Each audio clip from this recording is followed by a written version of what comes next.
नमस्कार YouTube family, मित्रांनो आणि मैत्रिणींनो. प्रेमाची दुनिया या चॅनलमध्ये तुम्हा सर्वांचं अगदी मनपूर्वक स्वागत आहे. इथे प्रत्येक कथा तुमच्या मनाला स्पर्श करेल आणि विचार करायला लावेल. कधीकधी तुमच्या चेहऱ्यावर हसू देखील आणेल. ही कथा तुमच्या हृदयाला भिडेल आणि काहीतरी नवीन शिकवून जाईल.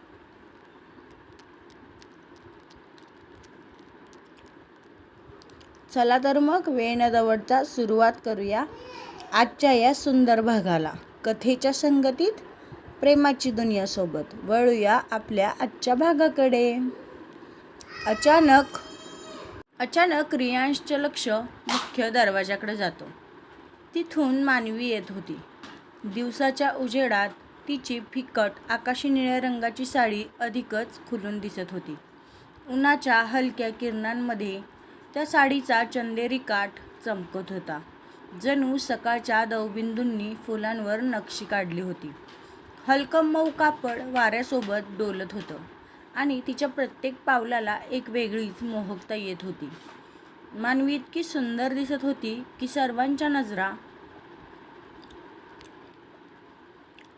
आपोआपच तिच्याकडे वळत होत्या. रियांश तर पूर्णपणे तिच्यामध्ये हरवला होता.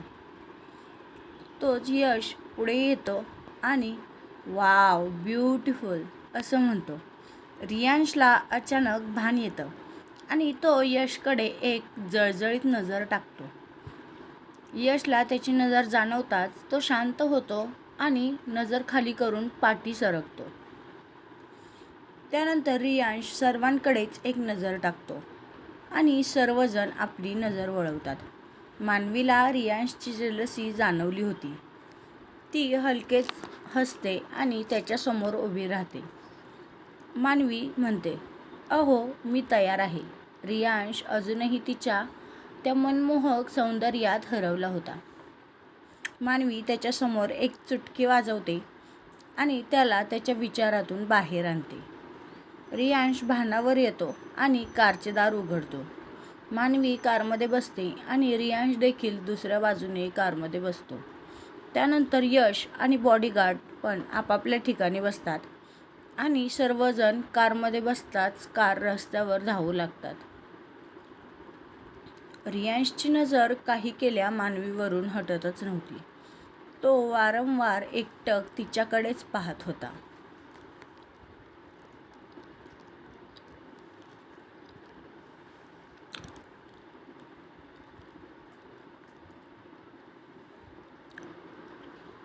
यश मिररमधून त्याची ही अवस्था पाहत होता. त्याचा खडूस बॉस चक्क ब्लश करत होता. हे पाहून त्याच्या चेहऱ्यावर हसू उमटतं. मानवीला रियांशची नजर स्वतःवर जाणवताच ती त्याच्याकडे पाहते आणि विचारते, "आपण कुठे निघालो आहोत?" त्यावर रियांश म्हणतो, "कळेल लवकरच." तो काही सांगत नाही हे पाहून मानवी चेहऱ्याचे वेगवेगळे हावभाव करू लागते, ज्यामुळे रियांश स्वतःवरचा कंट्रोल गमावू लागतो. तो कारचे पार्टिशन ऑन करतो आणि मानवीला एका हिसक्यातच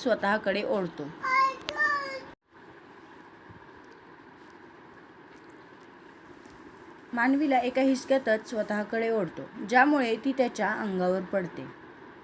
तो मानवीला स्वतःच्या मांडीवर बसवतो आणि म्हणतो, "जान, तुझे हावभाव मला आमंत्रण देत आहेत की मी या चेहऱ्यासोबत आणि तुझ्या या गुलाबी ओठांसोबत काहीतरी करावं."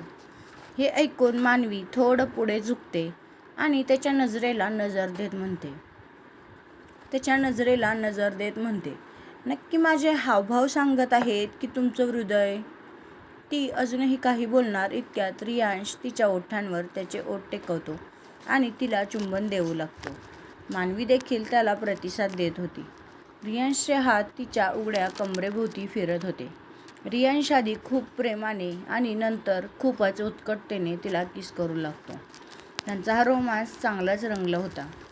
अचानक कार थांबते. रियांशला समजतं की ते लोक त्या ठिकाणी पोहोचले आहेत.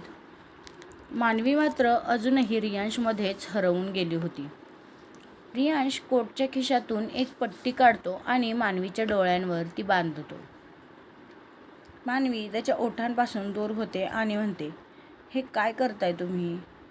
त्यावर रियांश म्हणतो, जान, सरप्राईज? मानवी सगळं समजून जाते. रियांश दार उघडतो आणि स्वतः कारमधून उतरतो. त्यानंतर तो मानवीला अलगद कारमधून उतरवतो आणि काही पावले चालतो. अचानक तो थांबतो आणि म्हणतो, जान, are you ready for surprise? Manavi मानेनेच होकार देते. रियांश तिच्या डोळ्यावरील पट्टी काढतो. ती अलगद डोळे उघडते आणि समोरील दृश्य पाहून तिचे डोळे मोठे होतात. ती विस्फारलेल्या डोळ्यांनी फक्त समोरील चित्र पाहत होती आणि नकळत का होईना पण तिच्या डोळ्यातून अश्रू देखील ओघळू लागले होते. तिच्या ओठांवर हलकं स्मितसुद्धा होतं. रियांश फक्त तिचे हे बदलणारे भाव पाहत होता. काय मित्रांनो आणि मैत्रिणींनो, तुम्हाला काय वाटतं? मानवीने काय पाहिलं असेल ज्यामुळे तिची रिॲक्शन काहीशी अशी होती? टेन्शन घेऊ नका, मीच सांगते. वात्सल्य अनाथ आश्रम, मुलांसाठी उभारलेलं अलिशान स्वप्न. या आश्रमाचे नव्याने करण्यात आलेले बांधकाम आणि त्याचा बोर्ड पाहून मानवी भावूक आणि आश्चर्यचकित झाली होती. तो आश्रम एखाद्या 5 स्टार हॉटेलपेक्षा कमी वाटत नव्हता. आकर्षक डिझाईन, भव्य वास्तू, सुंदर सजावट यामुळे आश्रमाला एक वेगळीच ओळख निर्माण झाली होती.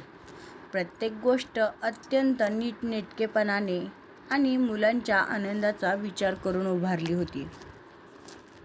आश्रमाच्या परिसरात हिरवंगार आणि सुंदर गार्डन तयार करण्यात आलं होतं. मुलींसाठी विविध खेळणी, झोके, स्लाइड्स आणि मनोरंजनाच्या आकर्षक वस्तू ठेवल्या होत्या.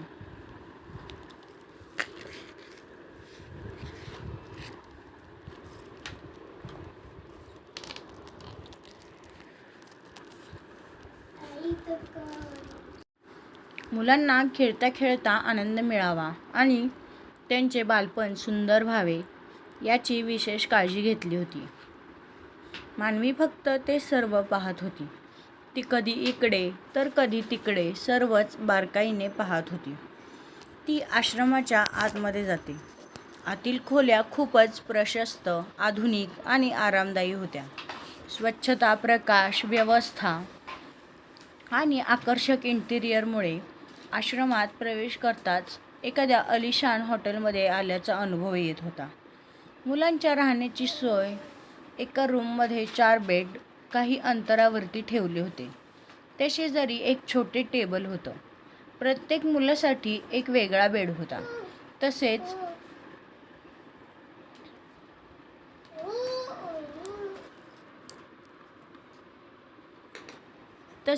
त्या रूमच्या प्रत्येक मुलासाठी एक वेगळा बेड होता. तसेच त्या रूमच्या शेजारी प्रत्येकासाठी एक वैयक्तिक कपाट डिझाईन केलं होतं. सर्वच मुलांना त्यांचा स्पेस देण्यात आला होता. त्यांच्या शिक्षणासाठी एक वेगळी रूम तयार करण्यात आली होती. तिथे प्रत्येकासाठी टेबल, खुर्ची डिझाईन केली होती आणि त्या रूमला जोडूनच एक भव्य लायब्ररी आणि डिजिटल रूम म्हणजेच त्यात प्रत्येकासाठी कम्प्युटर अरेंज करण्यात आले होते. एवढेच नाही तर उषाजी आणि मनोज यांच्यासाठी एक वेगळी रूम आणि त्याचबरोबर अजून 2 रूम डिझाईन केल्या होत्या. एक प्रशस्त किचन ज्यात लागणारी सर्व उपकरणे आणि किचन पूर्ण फर्निश्ड होता. कपडे धुण्यासाठी आणि वाळवण्यासाठी एक वेगळी रूम होती. त्यात वॉशिंग मशीन आणि ड्रायर मशीनसुद्धा होती. त्याचबरोबर सर्वांना एकत्र बसून एन्जॉय करता यावं यासाठी एक मोठा हॉल तयार करण्यात आला होता आणि प्रत्येक रूमला वॉशरूम अटॅच होतं. त्यामुळे कोणालाही रूम बाहेर येण्याची गरज नव्हती. त्याचबरोबर काही इनडोअर गेमसाठी पण एक विशिष्ट रूम बनवली होती. त्यात कॅरम, टेबल टेनिस आणि अशा बऱ्याच गेम होत्या. आश्रमाच्या मागच्या बाजूला एक स्विमिंग पूल आणि शेजारीच काही खुर्च्या होत्या. हे सर्व पाहून मानवीला विश्वासच बसत नव्हता की हा आश्रम आहे. अचानक मागून आवाज येतो, मनू. ती मागे वळते. उषा, मनोज आणि आश्रमातील मुले यांना पाहून मानवीच्या चेहऱ्यावरील आनंद दुप्पट होतो. सॉरी मित्रांनो, तिथं मुलीच्या ऐवजी मुली झाले. प्लीज समजून घ्या. ती प्रेमाने सर्वांना मिठी मारते. तिच्या चेहऱ्यावरील आनंद पाहून रियांशला एक वेगळंच समाधान मिळत होतं. इतक्यात त्याचा फोन वाजतो. स्क्रीनवर सुमितचं नाव झळकत होतं. त्यामुळे रियांश मोबाईलकडे पाहतच बाहेर जातो. तो बाहेर जाताना मनीषाजी आत येत होत्या, पण रियांशचं लक्ष फोनमध्ये होतं. अचानक त्याचं हृदय धडधडू लागतं. तो मागे वळतो तेव्हा तो एका स्त्रीला, मानवीला मिठी मारलेली पाहतो. त्यांचा चेहरा त्याला दिसत नव्हता. तो खूपच अस्वस्थ झाला होता, पण फोन वारंवार रिंग करत होता त्यामुळे तो नजर वळवतो आणि फोन उचलतो. मनीषाजींना देखील आपलेपणाची जाणीव जाणवत होती. आपलेपणाची भावना जाणवत होती. पण हे सगळं मानवीमुळेच आहे असं त्यांना वाटत होतं. मानवी सर्वांना खूपच उत्साहात पूर्ण आश्रम दाखवत होती. सर्वांच्या चेहऱ्यावर आनंद झळकत होता. खूपच मंगलमय वातावरणात त्या आश्रमात पूजा पार पडते. इकडे रियांश फोन उचलतो. पलीकडून सुमितचा थोडा घाबरलेला आवाज येतो. रियांश म्हणतो, बोल सुमित. सुमित म्हणतो, सॉरी बॉस, पण विराज देशमुख आमच्या ताब्यातून पळाला. तो कसा काय आणि कुठे गायब झाला माहीत नाही. आम्ही त्याला शोधण्याचा प्रयत्न करतोय, पण तो आमच्या हाती अजून आला नाही.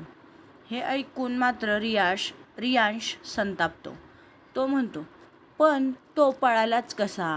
मी तुला रात्रीच त्याचं काम संपव असं सांगितलं होतं. मग तो निसटला कसा? त्यावर सुमित म्हणतो, सर, तुम्ही गेल्यावर मी एका दुसऱ्या कामात गुंतलो होतो आणि जेव्हा मी परत आलो तेव्हा तो तिथे नव्हता. आम्ही त्याला शोधतोय, पण अजून त्याच्याविषयी काहीही पत्ता लागला नाही. रियांश सुमितला म्हणतो, त्याला शोधा आणि उरलेलं काम लवकरात लवकर पूर्ण करा. त्यावर सुमित म्हणतो, बॉस, काळजी करू नका. आम्ही त्याचा एक हात आणि एक पाय पूर्णपणे निकामी केला आहे. त्यामुळे तो तुम्हाला आणि मॅमला त्रास देणार नाही. एवढं बोलून तो फोन कट करतो. रियांश केसातून हात फिरवत मानेवर आणतो. त्याचा चेहरा पाहून यश त्याला विचारतो, काय झालं बॉस? त्यावर रियांश लगेचच त्याला काहीतरी आदेश देतो आणि यश लगेच कामाला देखील लागतो. रियांश पुन्हा मानवीकडे येतो. मनीषाजींना अचानक अस्वस्थ वाटू लागतं.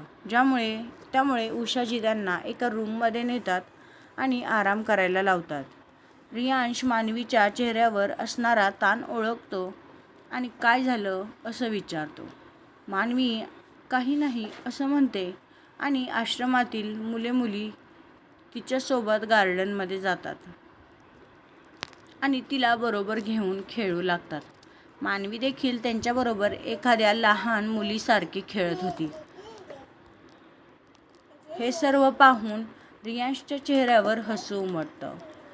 इतक्यात मनोजजी त्याच्या शेजारी येऊन उभे राहतात आणि म्हणतात, धन्यवाद. तुमच्यामुळेच मी मनूला खूप वर्षांनी एवढ्या आनंदात पाहतोय. तिला मी याआधी एवढे आनंदी आणि बिनधास्त खेळताना बागडताना पाहिलं नव्हतं. मला इतर लोक तुमच्याविषयी जे काही बोलतात त्याने फारसा फरक पडत नाही. आमची मुलगी तुमच्यासोबत खूप खुश आहे आणि या आश्रमासाठी आज तुम्ही जे काही केलं आहे त्याचे ऋण आम्ही कधीच फेडू शकणार नाही. आत्तापासून तुम्ही या आश्रमाचे जावई आहात आणि इथून पुढे तुम्हाला तुमचा मान नक्की मिळेल, हा माझा शब्द आहे. रियांशला काय बोलावं हे सुचत नव्हतं. इतक्यात काही मुलं त्याच्या हाताला धरून त्याला देखील खेळण्यासाठी ओढून नेतात. तो काही क्षण गोंधळतो, पण मानवीच्या चेहऱ्याकडे पाहून तो देखील त्यांच्यासोबत खेळू लागतो. काही वेळातच तो इतका गुंग होतो की जणू 7-8 वर्षांचा एक लहान मुलगा आहे. मानवी एका जागी स्तब्ध होऊन त्याला पाहू लागते. रियांश जणू त्याचं बालपण जगत होता. ते पाहून तिच्या डोळ्यात अचानक पाणी येतं, पण ती स्वतःला सावरते. काही वेळाने सर्वजण छान असं एकत्र जेवण करतात. तर मित्रांनो, आजचा भाग इथेच संपत आहे. हा भाग तुम्हाला कसा वाटला हे मला कमेंट करून सांगायला विसरू नका. आणि हो, पुढील भाग खूपच इंटरेस्टिंग असणार आहे, त्यामुळे नक्की पहा. त्याचबरोबर तुम्ही जर आपल्या चॅनेलला लाईक, शेअर आणि सबस्क्राईब केलं नसेल तर आत्ताच करा. मित्रांनो आणि मैत्रिणींनो, मला तुम्हा सर्वांच्या सपोर्टची खूप गरज आहे. त्यामुळे प्लीज आपल्या चॅनेलला जास्तीत जास्त लाईक आणि शेअर करा. आणि हो, सबस्क्राईब देखील करा. भेटूया पुढच्या भागात. Bye bye.